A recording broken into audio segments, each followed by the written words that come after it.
The following is an adaptive exercise and it works mainly your chest or your pectoral muscles and the top of your shoulder, mainly your front deltoid.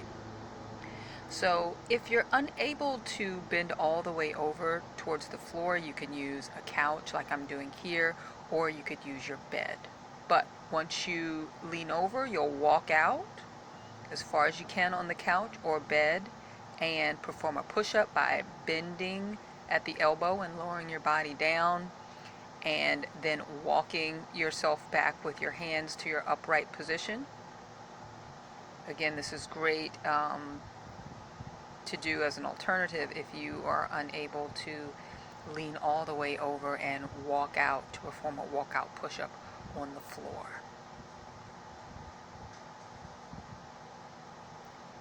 Be sure to pull your belly button in to your spine as best you can throughout the entire movement of this exercise. Thanks so much for watching. Please like, share, and subscribe for more exercises.